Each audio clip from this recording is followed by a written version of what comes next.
Assalamualaikum warahmatullahi wabarakatuh. Shaimin shaimat dimanapun Anda berada. Alhamdulillah, semoga semuanya sehat walafiat selalu.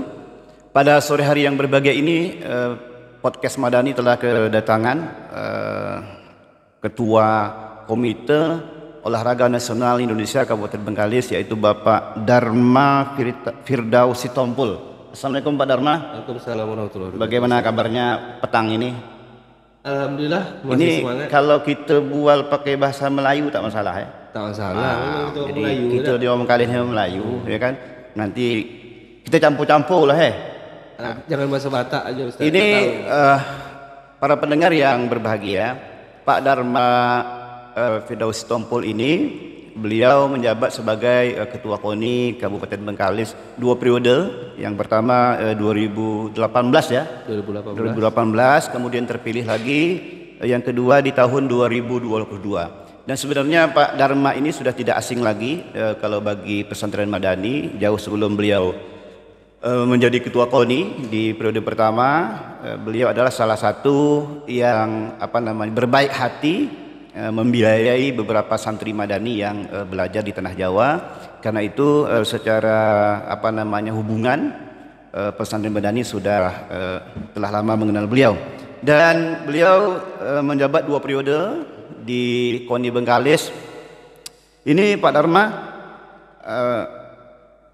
sejak tahun 2018 atau 2022, sepanjang Pak Dharma memimpin, apa yang pengalaman yang Pak Dharma rasakan?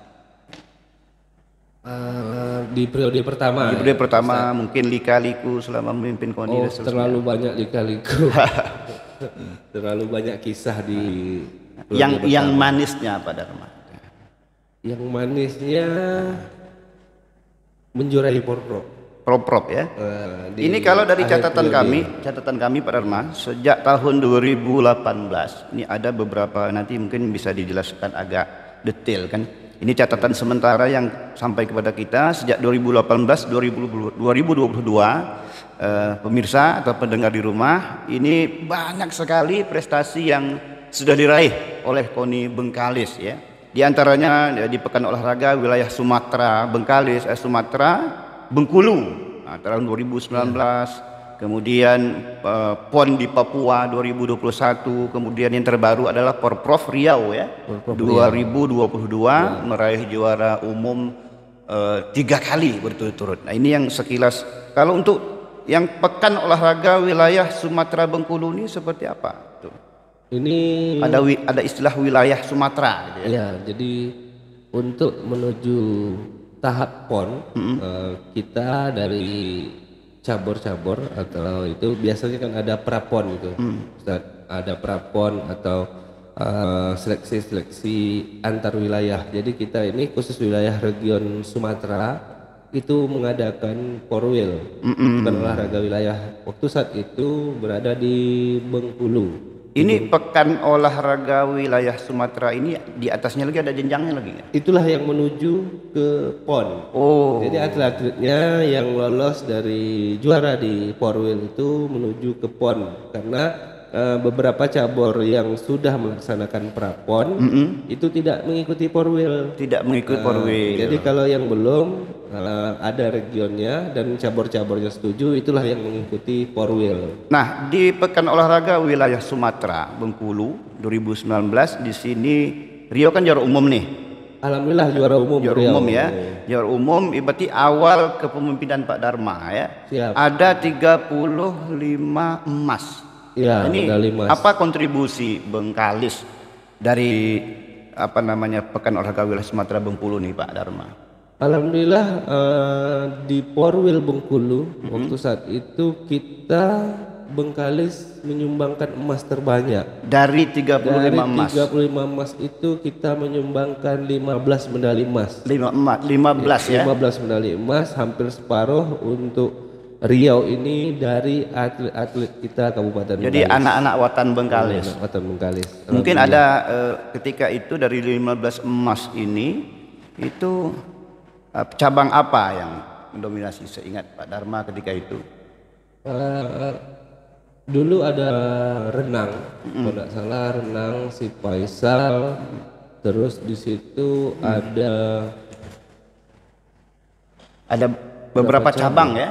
ada sekitar 15 cabur kalau nggak salah.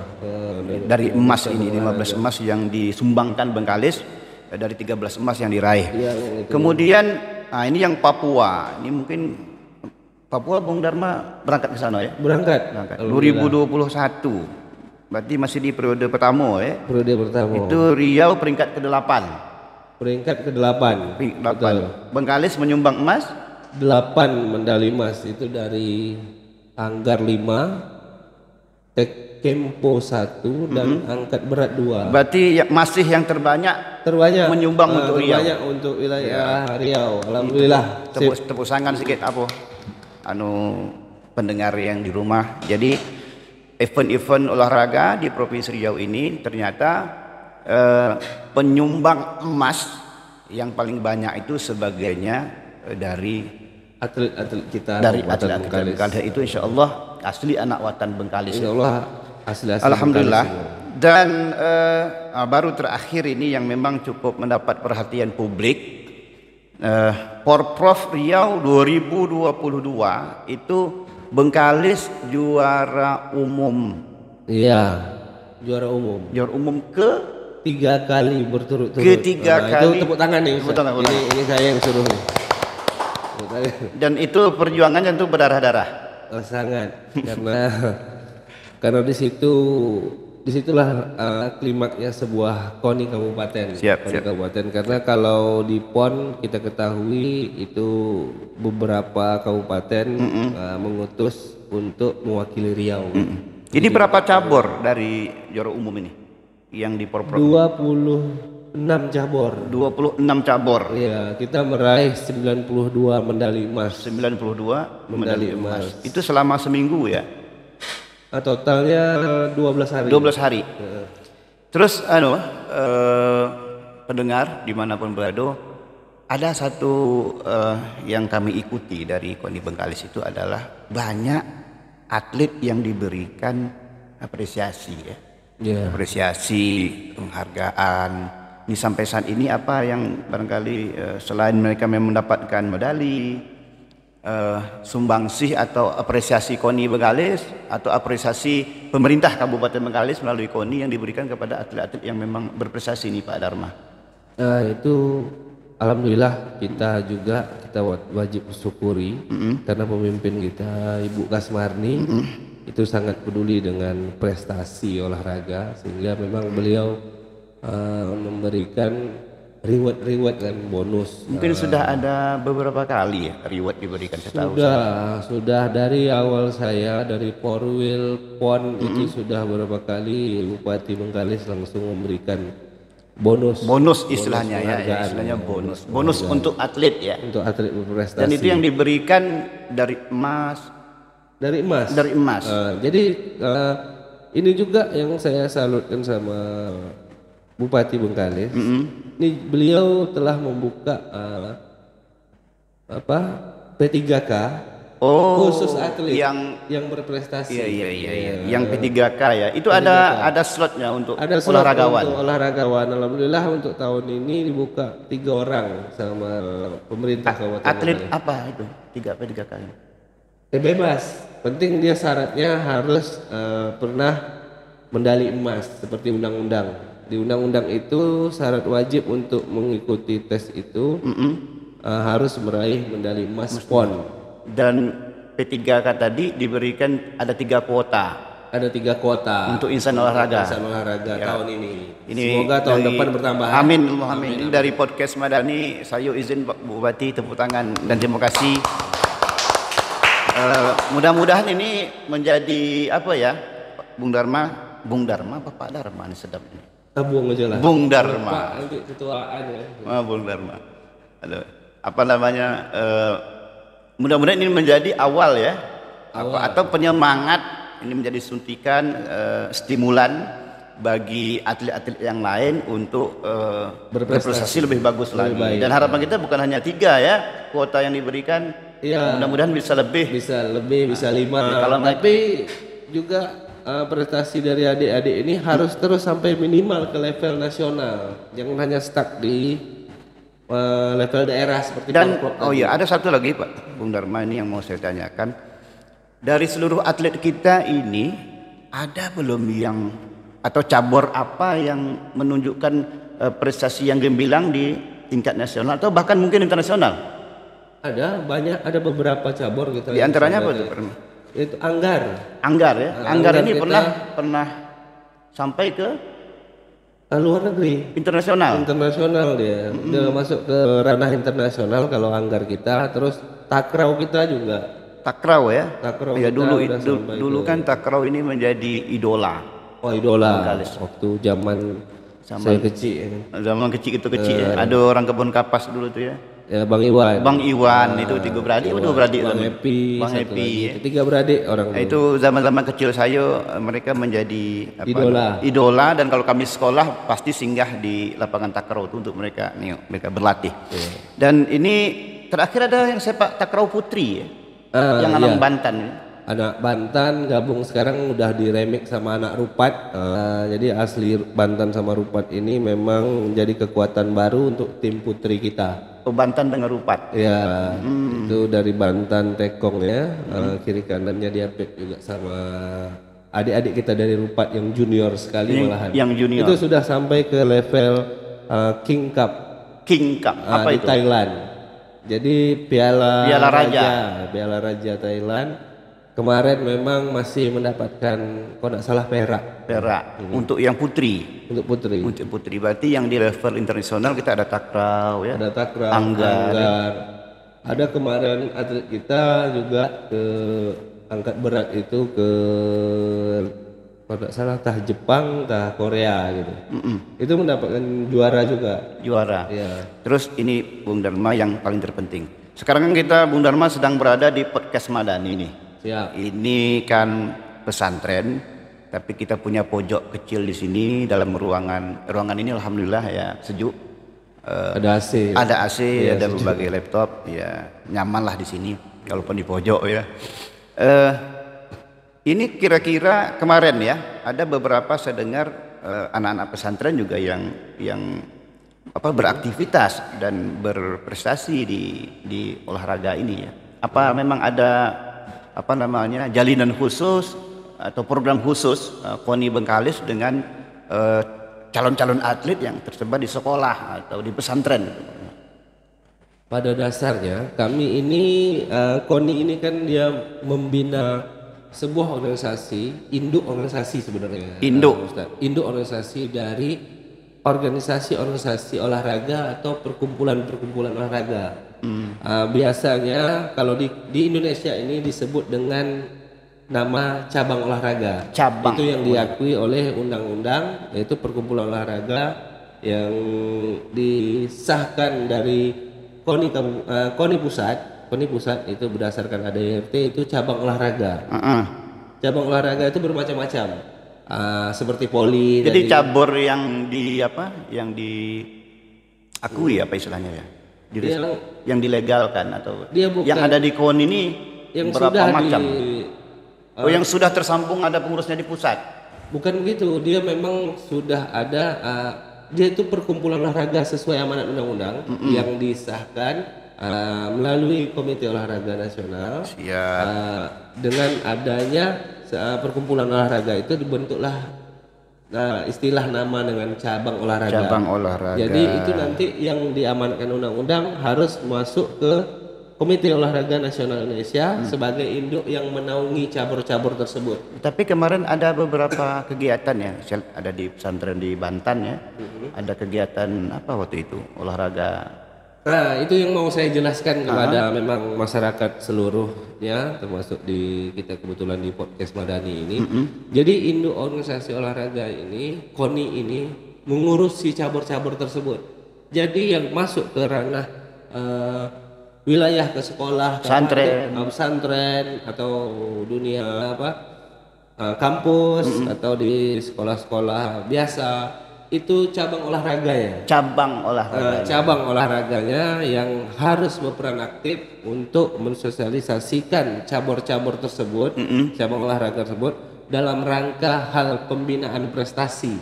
Jadi KONI ini pada dasarnya bukan mengurusi olahraga yang tidak berprestasi, Ustaz. Tanda kutip seperti tarkam itu. Kita tidak mengurusi itu gitu. Kita tidak mengurusi itu, tapi kita mengurusi. Karena tupoksinya memang begitu ya. Nah, tupoksinya itu berdasarkan undang-undang itu memang mengurusi olahraga prestasi. Jadi kalau ranahnya prestasi kita siap dari pemerintah daerah karena ini berhubungan dana yang kita kelola dari pemerintah daerah. Siap. Dari uang negara. Ya, karena memang kalau kita melihat perkembangan olahraga terkini ya, itu beberapa ormas itu kan ada juga yang buat tersendiri ya, macam di NU ada olahraga antar pesantren, itu kan sampai ke tingkat nasional. Betul. Artinya sumbangsih santri juga untuk olahraga ini juga ternyata diperhitungkan juga, bahkan katanya pada pemain sepak bola itu yang dari pesantren ya. Jadi olahraga yang macam dari level santri yang kemarin diolahragakan di pusat itu kan, di Solo kalau tidak salah. Solo. Nah, di Solo saya tahu itu bibit-bibit mereka nanti larinya ke KONI, Ustadz. Jadi ada muara ke situ juga. Karena olahraga amatir ini memang KONI gitu. Jadi dari mereka itu nanti ke situ. Karena untuk masuk ke wilayah PON itu mereka harus dari caburnya merekom ke KONI atau ke internasional. Secara aturan seperti itu regulasinya ya. Regulasinya. Cuma memang dari masing-masing, misal kalau ada sejenis politeknik, kita tahu di Politeknik Bengkalis ini seperti pesantren juga ada olahraganya masing-masing, pekan olahraga mereka sendiri-sendiri. Tapi itu memang di level yang memang bukan amatir. Jadi yang amatir berada di bawah naungan KONI, yaitu kita di situ ada Porwil, PON, SEA Games. Kita belum pernah SEA Games ya. Selama kepemimpinan Pak Dharma belum pernah SEA Games ya. Atlet kita sudah masuk ke SEA Games. Iya, ada atlet kita beberapa masuk ke SEA Games. Apalagi kemarin ini kita mau SEA Games juga. Cuma ini ada sedikit trauma dari Anggar tadi menuju ke SEA Games. Tapi intinya anak-anak Bengkalis ini punya potensi ya. Udah lumayan banyak yang masuk ke wilayah kalau SEA Games.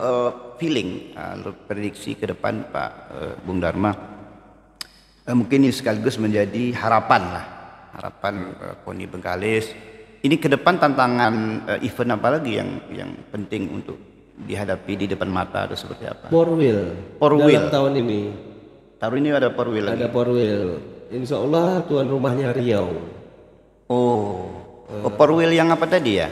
Bukan olahraga wilayah. Wilayah Sumatera tadi? Iya. Berarti tuan rumahnya Riau. Rencananya tahun ini.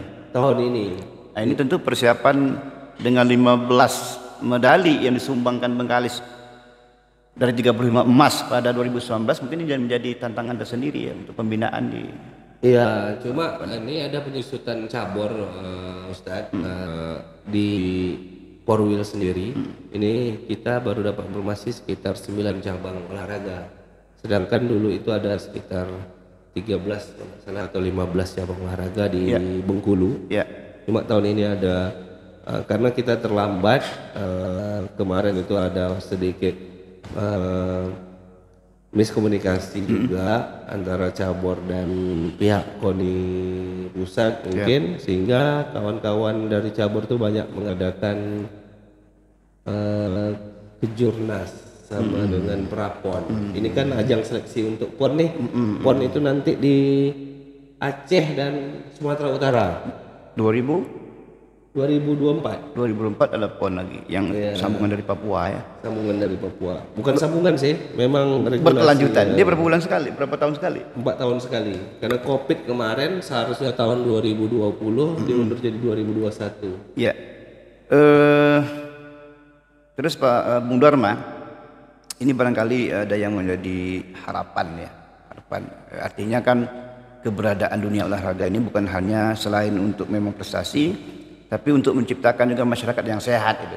Ada sebuah mahfuzat al-aqlus salim fil jismi salim. Jadi di akal yang sehat itu ada di dalam badan yang sehat itu. Jadi dalam konteks itu barangkali kalau kami di pesantren olahraga kecil-kecilan lah Pak Dharma, baru yang sifatnya untuk mengeluarkan keringat. Ya, mungkin ke depan barangkali ada sinergisitas ya. Kalau saya lihat dari Banten itu sudah bagus progresnya, beberapa cabur tarung derajat ya. Silat derajat sama silat isi, tapi dia di khusus tapak suci kalau nggak salah. Cuma kita bisa juga kalau mau di sini ada juga yang ikut di KONI, ada perguruan Walet Putih kalau mau dimasukkan. Oh banyak ya perguruan. Banyak perguruan itu ada 25 sampai 27 kalau nggak salah. Waduh, banyak. Khusus IPSI, belum Porki. Lain lagi tuh. Lain lagi. Baik, Soimin Soimat, pendengar di mana kamu berada. Tadi itu dialog sederhana singkat kami, barangkali terakhir closing Pak Bung Dharma. Apa yang menjadi harapan dan doa mungkin bagi perkembangan olahraga ke depan melalui KONI Bengkalis ini? Semoga silakan pernah sampaikan ke masyarakat. Kami KONI Bengkalis bisa selalu berusaha maksimal untuk mewujudkan prestasi, baik itu di tingkat daerah. Terlebih kami sangat berharap kami KONI Bengkalis ini bisa terus mendukung atlet-atlet kami untuk bisa mencapai di level maksimal dan juga mendapatkan pekerjaan yang layak. Semoga kedepannya olahraga ini tidak dipandang sebelah mata lagi, tapi merupakan sebuah harapan dan juga peluang menuju kesuksesan. Insya Allah. Karena dulu waktu musim-musim saya kecil, itu memang termasuk di Sungai Alam, di beberapa tempat ada beberapa atlet yang memang sampai hari ini mereka masih PNS gitu ya. Artinya dia masuk jalur itu memang lewat dunia olahraga. Jadi dengan adanya tadi informasi ada 3 kuota yang diberikan oleh pemerintah daerah ya. Dengan pijakan ini menjadi suntikan tersendiri bagi atlet untuk berprestasi. Makin jauh. Barangkali itu bincang-bincang singkat kami menjelang berbuka puasa. Nampaknya semua hidangan tadi sudah dibawa semua sama Bung Dharma, dan mau buka puasa di sini Bung Dharma. Jadi insya Allah mereka akan beberapa teman-teman KONI di sini akan berbuka puasa dan mungkin sedikit baca doa kita Bung Dharma. Terima kasih. Demikian dialog interaktif podcast Madani dengan Ketua KONI Kabupaten Bengkalis Bung Dharma Firdaus Sitompul. Demikian Bu Dharma, terima kasih banyak atas kehadirannya. Mudah-mudahan bertemu lagi pada momen yang berbeda. Salam olahraga. Wassalamualaikum warahmatullahi wabarakatuh. Waalaikumsalam.